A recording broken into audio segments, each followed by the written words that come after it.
Hello, and welcome back to the #1 Labour Party supporting channel on YouTube. Today, we're going to be discussing the glorious Soviet Union. Now, we jest, of course. What we're really going to be talking about is the parallels and the lessons that can be learned about British politics from the Soviet Union.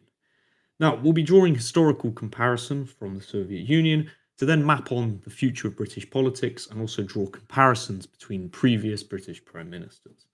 Obviously, history doesn't exactly repeat itself. We can't immediately take something that happened in the case of the Soviet Union and just apply it onto Britain. There's obviously too many differences. But history does rhyme, and there is a lot to be learned from the Soviet Union for British politics. Now, we'll just get the kind of more slop headlines out of the way. Britain isn't exactly the Soviet Union, but, we show similar signs to it. The stat there on your left just shows how many arrests we have for online comments, something, quite typical of the Soviet Union. And there is a kind of more observed culture of authoritarian anarchy taking place within the UK. The concept of authoritarian anarchy actually came out of the Soviet Union. It's this idea that you have a state far more concerned with political dissent to the regime over policing kind of petty acts of violence. So you see kind of in the Soviet Union, particularly in the 70s and 80s, crime massively spiking, alcoholism taking, large place, and most of the police effort going more towards policing political dissent than actual crime. And I don't really think we need to illustrate that that's also a growing thing happening in the UK. There's almost this element that the youths of the city can essentially get away with anything, but as soon as you say a single thing that threatens the status quo, you'll have two very small, effeminate police officers knocking at your door and arresting you. They're the more slop headlines. What we really want to be looking at is the kind of the political lessons that can be learned from the Soviet Union's rise and collapse, and how this maps onto the kind of post-Thatcher Britain.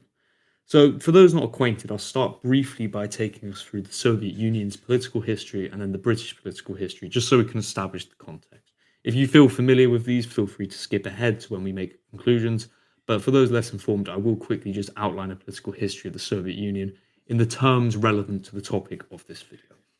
Now, the first leader of the Soviet Union was, of course, Vladimir Lenin. He was the architect of the Russian Revolution, and he was the first person to try and instill communism in Russia.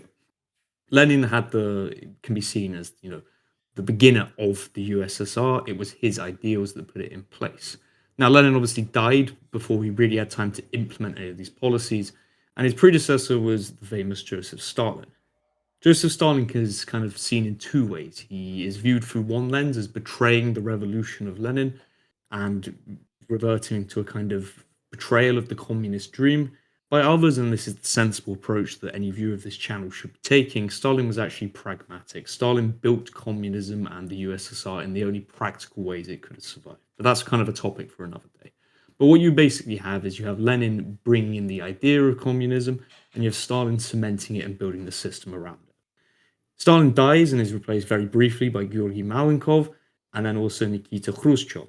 Now, Khrushchev is the first attempt at reform within this Soviet system. Khrushchev is far more adherent to the ideas of Lenin and tries to reverse back a kind of the policies of Stalin. Now, this ultimately fails. Khrushchev tries to restructure the agricultural sector. This creates some shocks in the food supply situation. He gets ousted by Leonid Brezhnev, and Brezhnev is the one that kind of cements the status quo of Stalinism and overrules what is known as the stagnation of the Soviet Union. The growth slows down, and the kind of malaise in politics and that authoritarian anarchy sets in. Brezhnev just upholds the status quo, kind of in some eyes leading it into decline, in other eyes just maintaining stability at all costs. Brezhnev dies. He's very briefly replaced then by Yuri Andropov and Konstantin Chernenko. They both last only a year themselves in office, and then we're finally ended with Mikhail Gorbachev. Gorbachev attempts to reform the Soviet system. Gorbachev is an ardent Leninist. He truly believes in the ideals of Lenin and wants to fully recreate the USSR in a similar kind of more liberal, market-orientated system. What ends up actually happening, however, is Gorbachev's reforms undo the Soviet Union. By attempting to change the system, he breaks the system because all the rigidities that upheld it that he needs to remove are also then taken away. The Soviet Union was built on weak foundations, but they were foundations nonetheless. And if you remove them, the whole structure collapsed. Now we'll have a quick look at British politics post-Thatcher, kind of presented in a similar lens to how we've outlined the USSR's political history. Now, we're choosing Thatcher as a point because Thatcher marks, similar to that of Lenin, a kind of revolution in the structure of the British system. We move away from a very traditional, nationally oriented economy to now a marketed, liberalized economy. Efficient industries are removed, the country becomes far more liberalized, and we truly assert ourselves as an American vassal. There is, in my opinion, a Britain before Thatcher and a Britain after Thatcher. This then goes on. We have Thatcher's predecessor, John Major.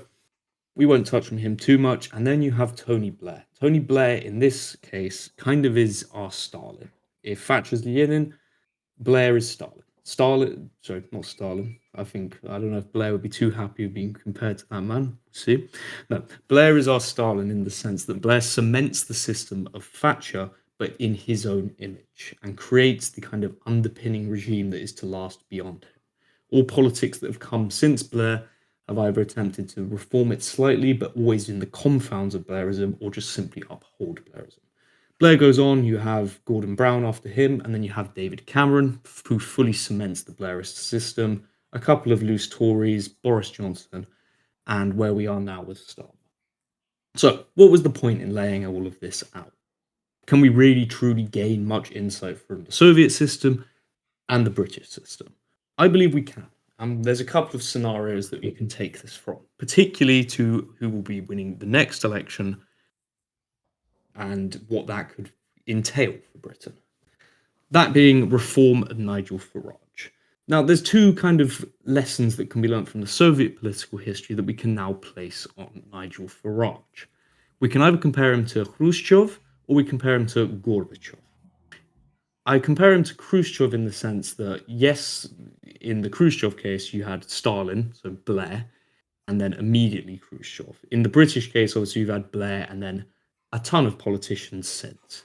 Farage, I compare to Khrushchev in the sense, though, however, is you have what could be an attempt to reform the system under the guise of returning to the base founder. So in this case of Farage, returning to the ideals of Thatcher, and this not working. And this is crucial because if Farage does come in and fails to reform the kind of UK status quo, what will then happen is then we have a true entrenchment of the leftist strain of the British system. I'll elaborate on this point a little more. Let's say Farage comes in, wins the next election, attempts to reform it to more Thatcherist ends, and it doesn't go too well. For whatever reason that may be, you can imagine a scenario where Farage, messes something up economically or socially or whatever, or perhaps handles deportations poorly, and you kind of ruin the strain of any kind of right-wing reform happening in Britain, similar to how the reforms of Khrushchev failed, and then you have an entrenchment of what came before. So I point to this lesson as if we do elect Farage and he fails to deliver, we could be left with an even worse scenario, where the right-wing message and attempt of British politics gets tarnished by Farage. And then we have a kind of Brezhnev 20-year period or cementation of the Blairist system. That's one scenario, and that's a kind of bad scenario, and that's one lesson we can draw. The next lesson, and the kind of more pertinent lesson, is when we reframe Nigel Farage as that of a Mikhail Gorbachev. In this scenario, we've had our Brezhnev period, we've had our stagnation period, and the best figure to compare to Brezhnev would perhaps be David Cameron, if that makes sense. A very apolitical actor that entrenches the system. You could also maybe even compare a Starmer to a Brezhnev. The point being, though, is we've had the post-Blair to Gorbachev period through Starmer, Johnson, Sunak, the same kind of faceless globalist upholders of a system. Farage would then come in as Gorbachev, attempting to return Britain to that of its Thatcherist roots, similar to how Gorbachev tried to return the USSR to its Leninist ideal founding. What ends up happening, though, and could happen in Britain, was that, like Gorbachev, whose reforms ultimately unraveled the Soviet system, what if Farage ends up somehow unraveling the British system? Now, it is pleasant to think that Farage could somehow upend this system by undoing it. However, this kind of doesn't map out as cleanly to the Soviet example. You see, the Soviet example of the communist system was built on a rotten core, with the reformer Gorbachev going against pragmatic policy. This is the key difference, as Farage is trying to reform on more pragmatic policy. So arguably, if Farage is successful in his tenure, he'll actually be strengthening the regime. That's one kind of takeaway that we can also glean from it. Now, I've laid out the kind of core theses of where we can place reform, and I realize I've been talking for a very long while. So, Muslim bro, if you have any questions, because I'm sure I've yapped quite a lot and may not have made some things clear, please ask them now to develop the kind of argument I've been laying out. Amazing, amazing. And to the viewers, I do still exist, or I'm not dead or anything. Thank God. So the first question I was wondering, Christian bro, is how could you give us a concrete parallel of maybe a policy that was enacted or something that was entrenched by Stalin that then gets ruined later on or that gets maintained later on, and something that Blair did similarly? Just is there like a concrete example you can give just so we can see the application of it? Yeah, I mean, that's a very good question. I think the big thing that Stalin instills is obviously that of the Soviet command economy. That being that the Soviet system can only function on a inefficient economic system. That being, constant input into a very inefficient model to just sustain growth, despite that model not actually being profitable. Think of it as like you have a very weak farm or a weak factory in the Soviet case that necessitates constant funding just to keep it going, right? And that's the command economy that Stalin built. It was good, of course, at industrializing Russia, but obviously, long term, it's not a kind of secure thing. Let's compare this perhaps to the Blairist immigration model that sustains the kind of obsession with infinite growth in the UK, right? You have the kind of Thatcherite ideal of making the UK more profitable and a growing economy.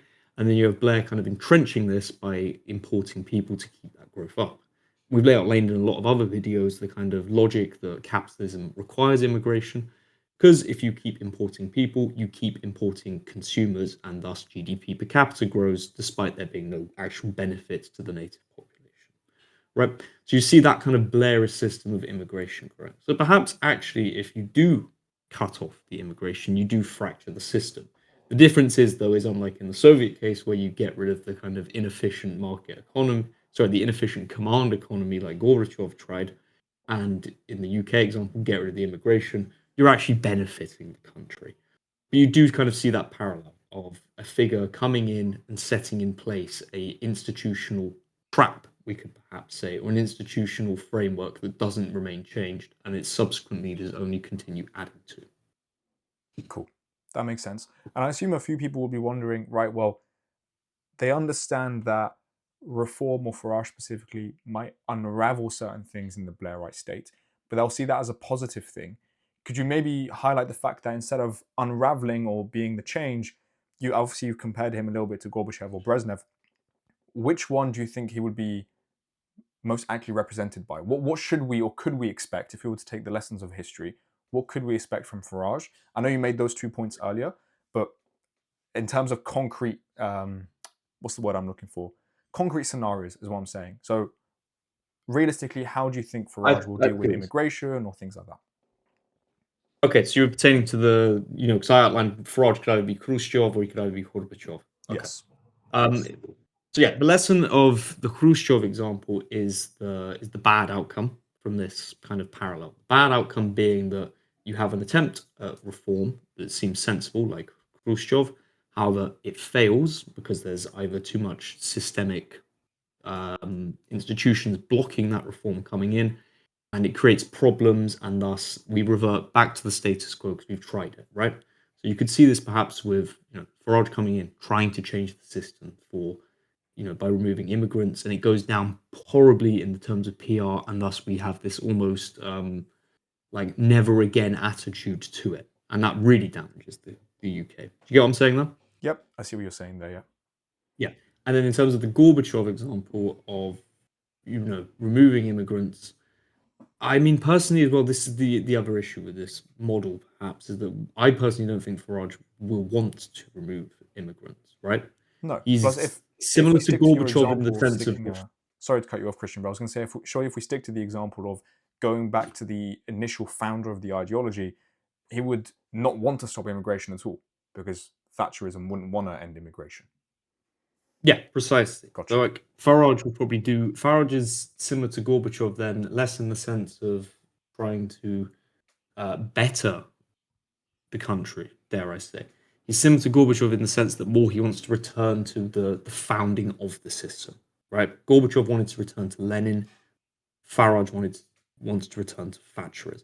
Do you see what I'm saying? Gotcha. Because reform is fundamentally just a attempt at reforming the system by using right wing rhetoric to get people on board with it. There's a quote by Dominic Cummings that basically said that the system can essentially get away with doing whatever they want as long as they appear to be listening to the people. And that's essentially what Farage is, right? He's someone that can get bought in to maintain the system and just kind of give a couple of bits of meat to the low IQ base, right? We can probably it'll be a continuation of the last 10 years under Farage, but in this case we'll get a couple of headlines kind of talking about banning transgender people from sports, or they might kind of get rid of a small boat. But I'm diverging a bit far away from the Soviet outline. Yeah, that makes sense. We've got Rupert Lowe and I can't remember this guy's name now. Boris Yeltsin. Yeah, do you mind explaining these two then, where you think the similarities are? Absolutely. Now, first of all, I must clarify, if you do know much about Russian history, I don't want to disparage Rupert Lowe by comparing him to Boris Yeltsin in terms of character, right? If you don't know, Boris Yeltsin's a bit of a degenerate, and is essentially the reason that you have the horrible 90s that Russia had, right? I don't want to compare him in that sense. I want to compare him more in the sense of what Yeltsin was to Gorbachev and what Rupert Lowe could be to Farage. In the Soviet context, Yeltsin is the almost extreme reform deviation of Gorbachev. So Gorbachev's pro-reform, Yeltsin is the candidate that's ultra-reform in this case, right? Yeltsin's the pressure group on Gorbachev, and in this instance, Rupert Lowe is the pressure group on Farage to get something done. And this is where we get a bit of hope pilling coming through. In the Yeltsin case, he was ultimately decisive in causing the union to collapse because he was charismatic and got people on board with a huge scale reform program that extended beyond that of the system. Rupert Lowe is similar in the sense that Rupert Lowe's campaign is also built on being outside of the system. At least we hope. I'm not going to assert to it, but at least Rupert Lowe is showing signs of being completely against the system. So this is the hope pill in the sense that if Farage is Gorbachev and Yeltsin was able to get a large enough base to go further beyond Farage, hopefully Rupert Lowe can be like him and create even a further strand beyond the accepted right-wing message that Farage is offering. If that makes sense, bro. Yeah, no, that makes actually perfect sense. So you're basically saying we'd have somebody who goes further than the Farage and actually, if you would say it, actually creates a shockwave in the system and does do the complete reform rather than a continuation or just a slight rebranding of it. Yeah, that makes perfect sense. Yes, essentially, because obviously in the Soviet Union, you don't elect candidates. Candidates are placed in by the party, of course. But when they did start trying to do polling, 1991, what happened is you had, despite Gorbachev broadly being in line with the general desire to see change to the system, it was Yeltsin who was the people's choice, right? Yeltsin was the one that the people really wanted because Yeltsin was offering at the time, the most radical opposition to the system. And in this case, we have Rupert Lowe offering the most radical case to the system, albeit in this case, we also have perhaps Zach Polanski as also the other radical opposition to the system, right? The point being, though, to highlight this example is just more to add a slight bit of hope pilling in that it is capable, even if we do have the Farage as Gorbachev, and it seems like the system's just kind of, revitalizing and staying entrenched. Ultimately, there is room for change if the people are able to mass behind an organized opposition that goes further and represents truly what they want. Now, we'll just end quickly on even more hope pilling, actually, in that just to remind you that the Soviet Union did collapse, right? The Soviet Union collapsed because the system was incapable of upholding itself. It could have survived if it had stayed more, rigid, and that's a topic for another day. But ultimately, the Soviet Union system fell. And hopefully, too, our corrupt, self-hating, anti-nativist system, too, could collapse in the coming years. Any other thoughts, Muslim bro? No, I was honestly just going to say, Christian, bro, I think you had a good summary there as well. Maybe to the viewer, what's kind of one key takeaway you want them to have from this parallel, whether it be helping them decide who to vote for or just having a deeper understanding of British politics? I'd say the three key lessons to take away are: first, look what happens like Khrushchev when you have reform in a system, but not truly total reform, and look how it makes it worse, right? And compare that to potentially reform. Don't settle just for the half measure reform attempt, because it ultimately makes things worse when it doesn't work and we just entrench with what we currently had. The second lesson is that of, if there is opposition to the system that goes further than the prescribed systems solution, so the Soviet prescribed system solution was Gorbachev, and our prescribed system solution is Farage, both times got overruled by the true populist figure. Farage for Russia, Yeltsin; for us, maybe Rupert Lowe. So ultimately, let's start voting truly with what we want. You have to vote for Restore in the next election. Unless they betray us, don't vote for them then. Demand even further, right? But as it stands, they're currently not cucking. So get behind who we truly want. Don't settle for less with reform. Vote with what will actually save Britain. Restore. Amazing. I enjoyed this, Christian, bro. I like just sitting down and listening. Anyway, hopefully the viewers enjoyed it too. Leave your comments on your thoughts. Maybe I'm just challenging you here a bit, dear viewer. Maybe know a decent amount about Russian history if you are going to challenge Christian bro on this, but maybe you have a point of comparison. Maybe you want to challenge us. Maybe what we said about Rupert Lowe or Farage. I say what we said. Obviously, it's mostly what you said. But that's it.